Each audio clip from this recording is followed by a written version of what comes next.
There were once three brothers who were traveling along the desolate sidewalks of the city at twilight.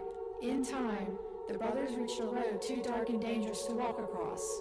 However, these brothers were learned in the map of the city, and so they simply found a more lit road and began walking over a crosswalk easily seen. They were halfway across it when they found their path blocked by a masked figure in a dark suit. It was Death. He was angry that he had been cheated out of 3 new victims, for those that had traveled across his road had perished, as speeding cars would blindly hit wandering pedestrians. But Death was cunning. He pretended to congratulate the 3 brothers upon their knowledge of the streets, and said that each had earned a prize for having been clever enough to evade him.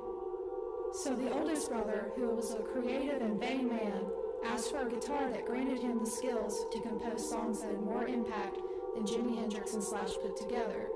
A guitar worthy of a man who was creative enough to conquer death. So, Death crossed over to the nearest park and fashioned the instrument out of the eldest oak tree from a branch, and used the thread from his shirt for strings, and gave it to the oldest brother. Then the second brother, who was a man of faith, decided that he wanted to humiliate Death still further, and asked for the power to recall others from death. So, Death picked up a pebble and gave it to the second brother, and told him that the pebble would have the power to bring back the dead. And then Death had asked the third and youngest brother what he would like. The youngest brother, who had lost his home due to hard times, was the humblest and also the wisest of the brothers, and he did not trust Death.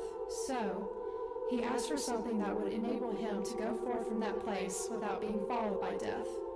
And Death, most unwillingly, handed over his own suit, which gave him the power of invisibility. Then Death stood aside and allowed the 3 brothers to continue on their way, and they did so, talking with wonder of the adventure they had and admiring Death's gifts. In due course, the brothers separated, each for his own destination. The first brother traveled on for a week more, playing shows in small venues and quickly gaining popularity until he had arrived in a new city in search of a record deal. Naturally, with the guitar as his weapon, he could not fail to impress the record executives with the following show. Leaving the executives dumbfounded, the oldest brother proceeded to his new studio apartment, where he boasted loudly of the powerful guitar he had snatched from Death himself, and how it made him a musical god.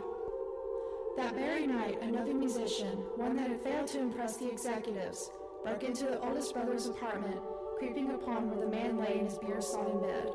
The thief took the guitar and, for good measure, shot the oldest brother in the chest. And so Death took the first brother for his own. Meanwhile, the second brother returned to his own home, where he lived alone. Here he took out the pebble that had the power to recall the dead, and turned it thrice in his hand. To his amazement and his delight, the figure of the girl he had once hoped to marry before her untimely death appeared at once before him. Yet she was sad and cold, separated from him as by a veil. Though she had returned to the mortal world, she did not truly belong there and suffered. Finally, the second brother, driven mad with hopeless longing and faith shattered, killed himself so as to truly join her. And so Death took the second brother for his own.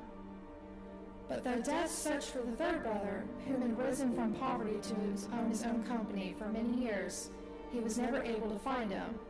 It was only when he attained a great age that the youngest brother finally took off the suit and gave it to his son for good luck. And then he greeted Death as an old friend and went with him gladly, and as equals they departed this life.